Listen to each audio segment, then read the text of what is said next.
Hello, Aries. Always have to give you your signature wink. Welcome to March 2020. We are here in the lead up to your birthday season, to Aries season, and the beginning of that being the spring equinox, at least in the northern hemisphere. Beings that you are, you herald in a new beginning to the Western astrological year. It's that fresh sprig of insight, and I'm loving the March energy. It's really powerful. There's a lot going on. A lot. And I mean, we're going to try and cover it all. Venus is finishing up her transit through your sign at the beginning of March. The first few days of March, she actually squares Saturn in Capricorn, who's also finishing up a transit in Capricorn on the 3rd. Really challenging where we are resistant to being open and sharing and love. But Venus then enters Taurus on the 5th and opens into a house of self-value for Aries and how you love and being and like allowing yourself to flower. Mercury is also still retrograde until the 10th and will go back into Aquarius for a few days before he goes direct on the 10th. We have a full moon in Virgo around the time that the Mercury goes direct, which is signaling for you that 6th house, checking in with your body, checking in with your well-being. And then, of course, we have the equinox, the beginning of the sun in Aries, and just as that's happening, just as we're getting into Aries season and all that excitement, Saturn makes a big shift. Saturn moves into Aquarius. Saturn has been working in Capricorn for 2.5 years or so, and it has been a really powerful time. And we are getting our first taste of Saturn in Aquarius. He's not going to stay there because there's going to be a retrograde that brings him back into Capricorn in May. But this transit, Saturn working with Aquarius, is going to be with us until early 2023. So this is a time. March is going to be a time where we are tapping into the logic of this transit. I will be doing a Saturn in Aquarius discussion, workshop coming up very soon on my Patreon. If you haven't joined me over there, I would love to see you. Lots of resources for the Mercury retrograde and also for things like this. But the Saturn moving into Aquarius is big. For you, Aquarius is a really nice symbiotic energy. Air energy, intellectual energy, expands you, it helps you move. It's very social energy. This is 11th house energy. So it's going to help you to come up with containers and devices and ways to connect in with your community, with your purpose in life. That's really going to be quite powerful. But we're getting our first tastes here as the sun moves through your sign. And of course, right after that happens, we have our new moon in Aries, really powerful new moon, and then Mars enters Aquarius, and then Mars and Saturn are going to conjunct in Aquarius on the final day of March, and we will be out of Mercury retrograde post-shadow by that point. So you can just feel how March starts off maybe kind of like a little still foggy, a little misty. We're still working with Mercury retrograde. We're kind of still like working through some details and checking in with ourselves. But then as the month just keeps expanding, it's like, oh my gosh, it just starts opening up in this really profound way. And by the time we get to the end of this month, it's like all sorts of new things are happening here. You know, we're not doing the work we've been doing for the last 2 or 3 years. And I think that could even be a little bit of a shock to the system. The Tower, oh my gosh. This card has been so strong in 2020, and I'm not surprised. As Saturn moves into Aquarius, the other thing that's really interesting is it's starting to do this catalytic thing with Uranus and Taurus, these fixed sign energies. Saturn and Uranus in conversation there are having they're like, we're not doing things in the status quo. It's no longer about doing things the way that they've always been done. Knight of Wands. Can I think of a more Aries card than that? And so the Tower energy is important in 2020 because we are breaking old systems within ourselves and culturally, and it's uncomfortable. It's uncomfortable. You know, it's not, you're not just sitting and doing things just same old. And so yeah, it's there. And you know, I think too, equinox energy is interesting because, you know, we always think about the solstice and eclipses and all this stuff, but I think equinoxes are really, really potent in that kind of death and rebirth energy. And Aries, you are innately tapped into that because you are the rebirth energy. Aries energy is the rebirth after the ascension of the Piscean energy. And so I'm not surprised that Tower's coming out because Ace of Cups, because it's like clearing the way. You know, I also think, yeah, there's like kind of a clearing of the way, clearing of the path forward, and it does require leaving behind old structures. The moon, love it.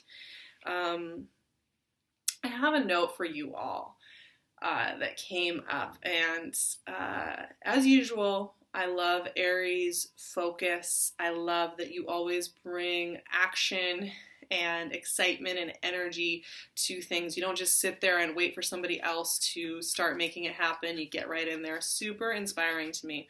But, you know, we always come into the world with energy that we are also learning how to, High Priestess, yes.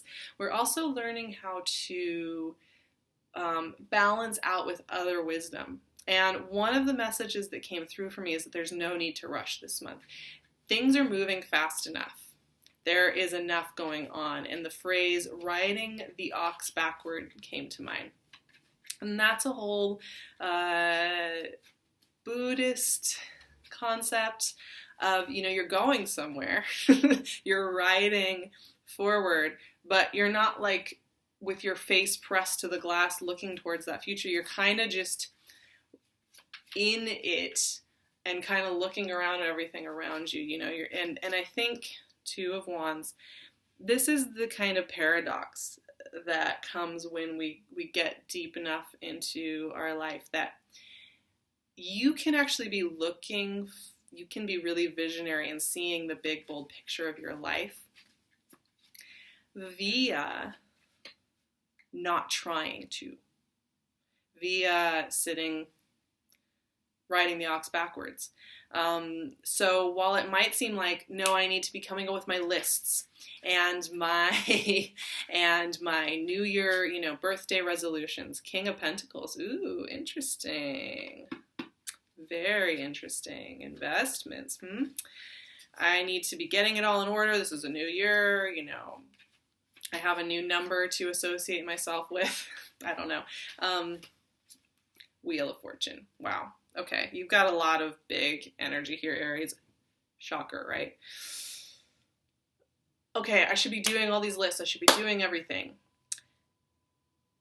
And yet, this month, the logic is don't try and make all the goals and lists. I mean, you can do that. If it sounds fun and it feels light, do it.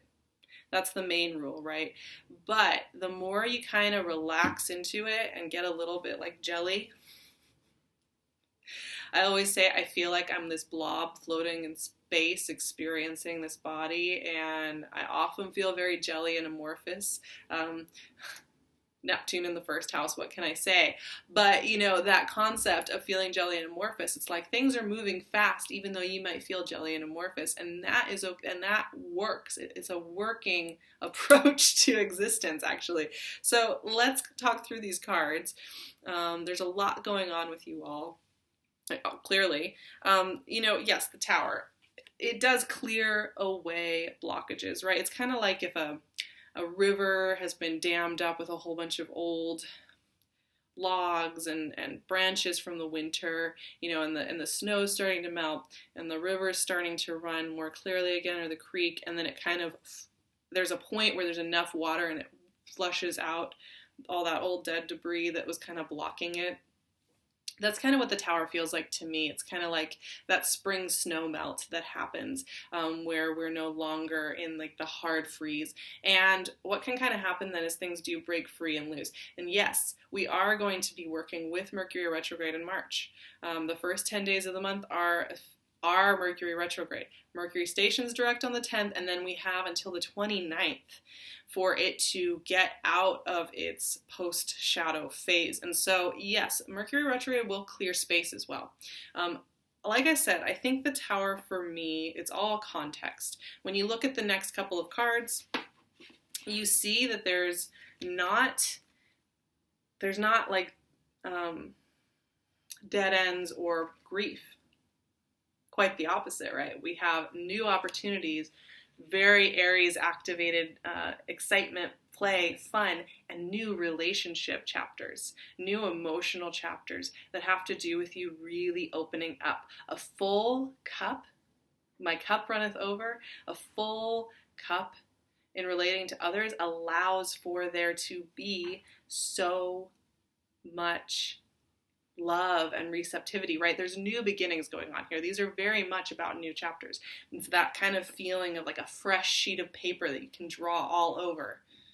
But the Tower is here to kind of to burn away anything that's not in alignment with these things right here.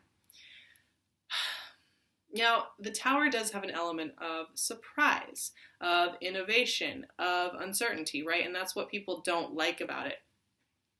But like I said, the Tower rarely becomes catastrophic unless we have been not listening to our inner voice so long and we've been pushing it down that our inner being and the universal mechanism comes in and will show you to your face. However, if you've been listening in and you've been making those little tweaks, the Tower normally shows up in much more friendly terms. However, what I'm noticing here is, yes, space needs to be cleared so that you can have all this goodness right here, because there's something new opening up. So, I would say take some time the first week of this month. Pisces season is always a really interesting time for Aries. You might feel a little slower, a little more tired until the sun hits into Aries, because this is a 12th house hidden energetic time where you're checking in with yourself, you're checking in with your soul, you're checking in with how you want to bring that soul energy through you and into the world. And it's an important time. So check in with where you're noticing that Tower energy and where you feel maybe some resistance to it, because you're opening up to something really new and big. Now here's the thing, you get two watery cards right after that, the Moon and the High Priestess. These are very tied to water logic. And what do I mean by water logic? Intuition, emotive intelligence, not action-based intelligence, the intelligence that comes from feeling authentically. Not for show or anything, but just sitting with and feeling and knowing. And the information you need in order to activate this new chapter here with the Knight of Wands and the Ace of Cups is in the sitting here. I will say, with all these shifts going on in March, the best way to get a handle on how Saturn shift is going to affect you, on what Mercury retrograde is trying to teach you, on how Uranus is working with us now, all of that information comes from this ability to sit and feel all the depth of your feelings. It is essential for you. This is riding the ox backwards.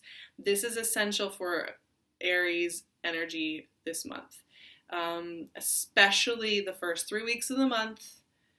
It's Pisces season still, and Saturn is still in Capricorn until that crucial point where it shifts into Aquarius. And so we are going into new landscapes, but it's important to hear via the soul here. So there's something important emotionally that's going on that is not to be looked over.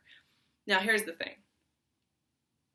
Life is always about balance, right? It's not just sitting in your cave or becoming a man on the mountain or a hermit and listening to your inner guidance system and never doing anything again.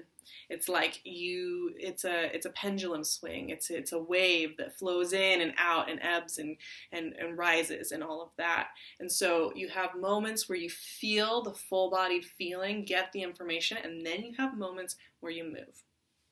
And you kind of keep circulating this dialogue. And that's what's happening here, because the next three cards are very, very much about practical, active engagement with the world in a very real way. Something is getting started here. Something really big is getting started here. And it's like, click, click. It's clicked in. Something has clicked in here for you all. And, of course, that's going to look different for each of you, but here's what's going on. Two of Wands is, to me, like a gateway. It's like, yes, this man's back is turned to us, right? He's turned away from whatever was behind him. He is focused on that up and out vision that is so strong. He is very much like the ability to kind of see beyond what he can see literally right here. He's not looking at the past. He's not looking at how things have been done before. He's not trying to replicate the past. He is seeing something different. Now, this has to do with the investments you're making in life and where you're putting your energy, and it has to do with a new energetic cycle. And it makes so much sense. I mean, the sun moving into Aries is always a really, really powerful time. If you want to talk about the wheel and the wheel of the year, I feel like that equinox is extremely potent for that sense of boom, insight, clarity. This is it. And for you, it's coming with this really intensive investment feel. Now, Venus for most of this month will be in Taurus. And I think that's an important placement for Aries energy because especially if you're an Aries rising, especially, Venus will be in your second house of self-value. But even if you're an Aries sun, the way you relate to Taurus is that this is helping you lean into how you nurture yourself, how you invest in yourself. But the King of Pentacles is very much tied to long-term investment, long-term growth. Something is getting activated. And here's the message that comes through for me when I feel that for you all. You're not really going to see it all this month. You're going to see parts of it, and you're going to have pretty big visions. These are extremely visionary energies. They are between two pillars, both of these figures. They are both seeing without using their eyes. They are hearing without using their ears, right? They have that wisdom. You're getting information. You're not going to get it all this month. And that's the riding the ox backwards again. It's like, okay. There's going to be an element of faith in these kind of high adrenaline moments of realization, these high adrenaline moments of opportunity.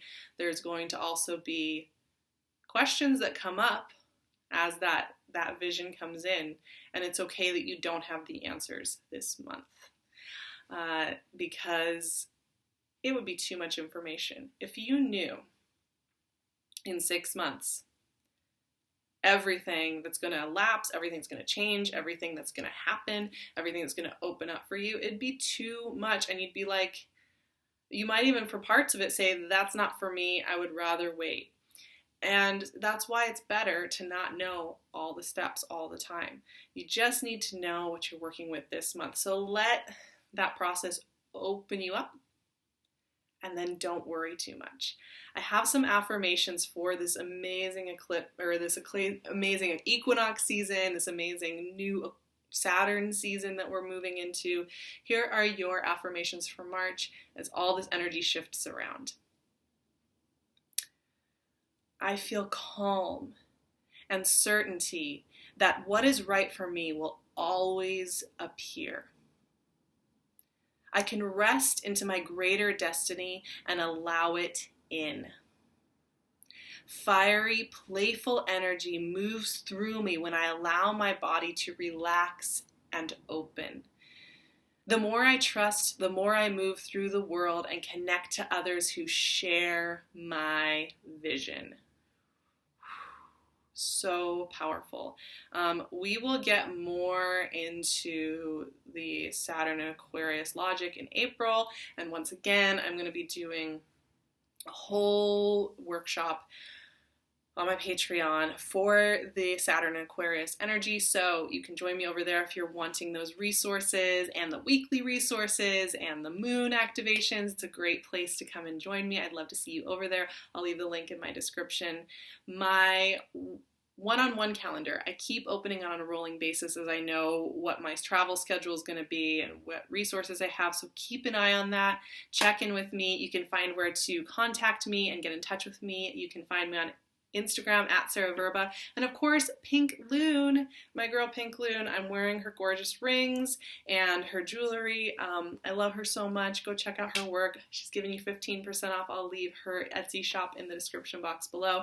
And as always, I will talk to you so soon, my loves. Have a beautiful birthday for those March Aries out there.